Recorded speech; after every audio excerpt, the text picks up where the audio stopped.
Salutare prieteni! Astăzi o să începem un nou proiect. Avem de renovat această casă.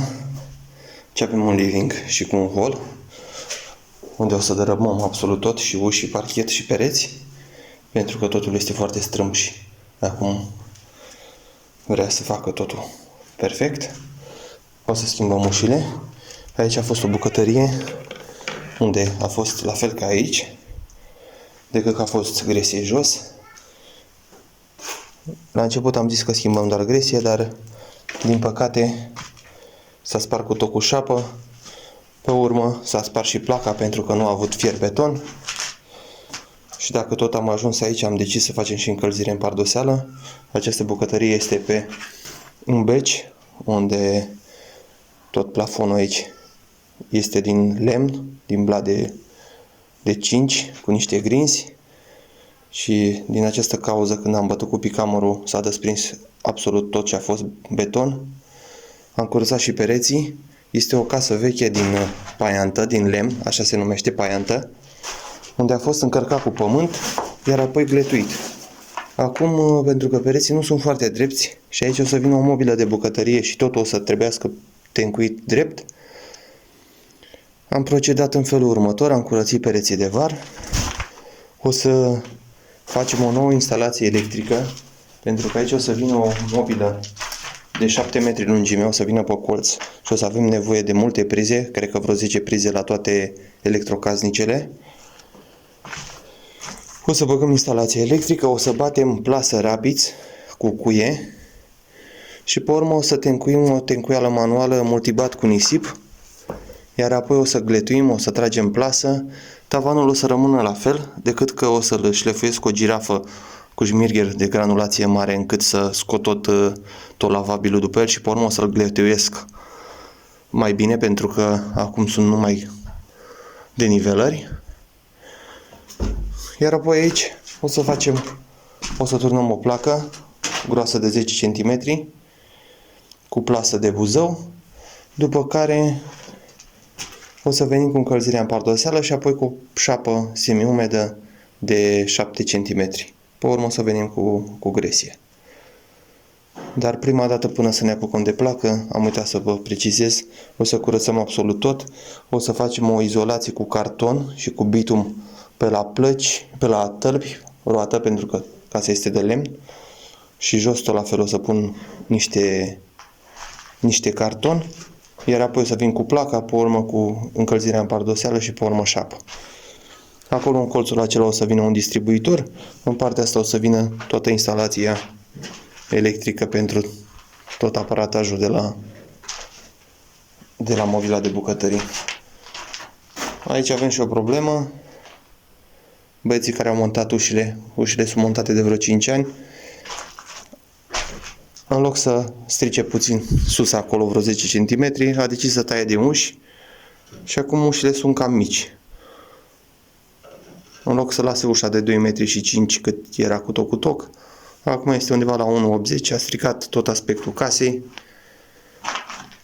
și am decis să le schimbăm ca să fie treaba cum trebuie. O să revin cu filmări, acum nu are rost, totul dărâm, gletul după pereți l-am luat totul la mână cu barda și l-am curățat. Dacă pământul nu se dă jos de tot, să ajungem la lemn, cum este aici, nu are nicio problemă. Peretele respiră. Aici, dacă facem la tălpi o hidroizolație corespunzătoare cu carton și bitum, nu se întâmplă nimic. Dar dacă turnați beton pe lemn, tencuiți direct pe lemn, totul o să carbonizeze în câțiva ani.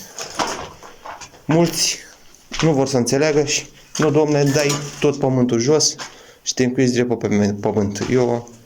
Pe lemn. Eu nu garantez absolut nimic că totul o să fie ok peste câțiva ani. Da, revenim.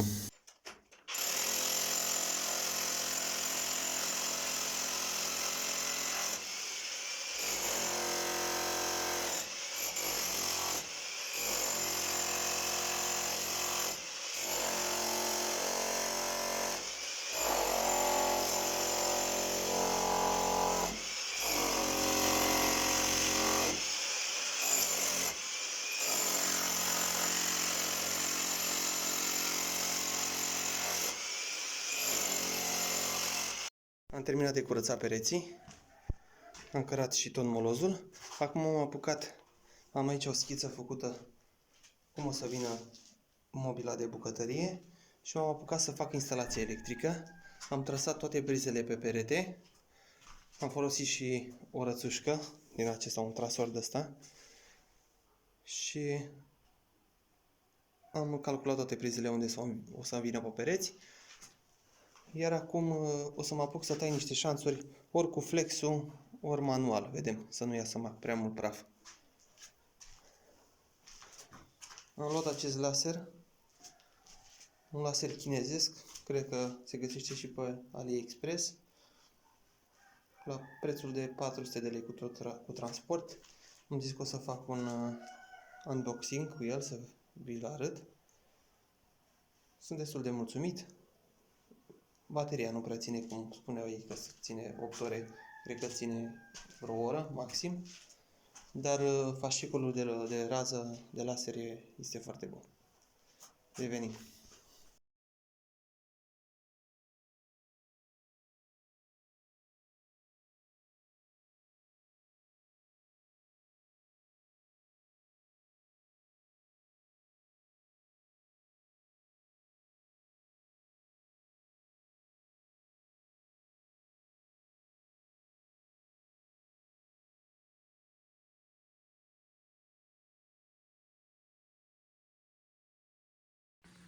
Am finalizat instalația electrică.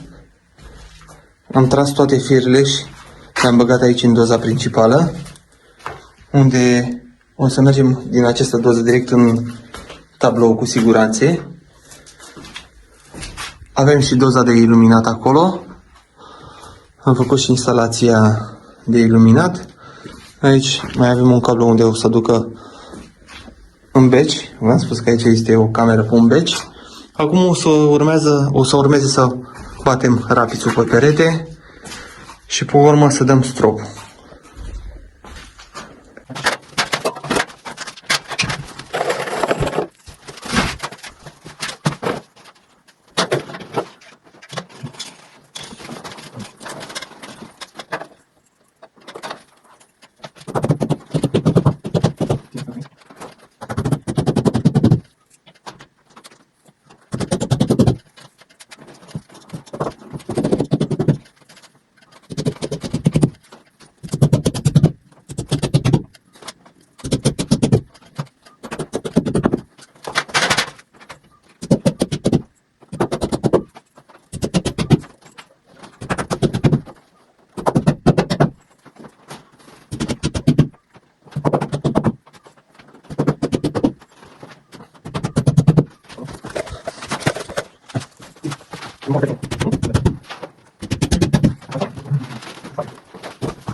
Am început să dăm și stropul, am pus capace de protecție la doze și acum am făcut stropul, am făcut o galeată de ciment cu una de nisip, ca să fie puțin mai tare stropul.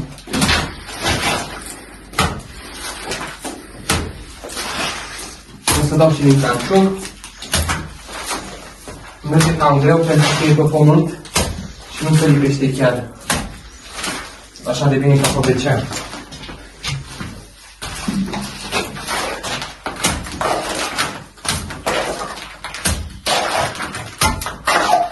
Nu am un canciun chiar așa de bun. Dar pentru strop, merge să îl folosesc.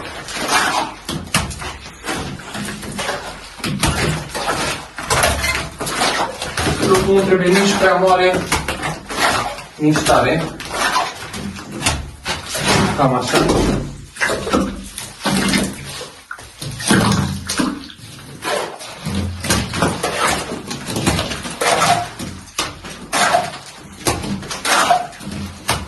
Contează foarte mult cum l-a aplicat. Ce face preza între peretele vechi și tencuia la nou? Fără strop nu vă recomand să tencuiți pentru că riscați să se zupaie tencuia.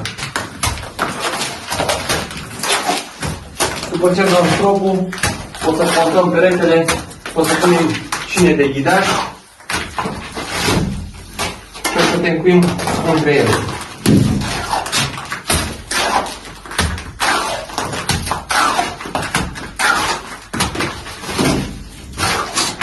Așa să dăm la toți pereți.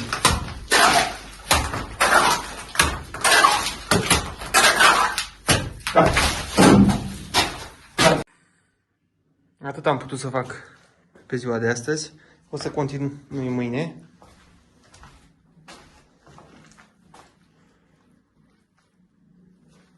Dacă vă place acest canal, nu uitați să vă abonați, să lăsați un like. Vă aștept în secțiunea de comentarii pentru întrebări și până data viitoare, numai bine, la revedere!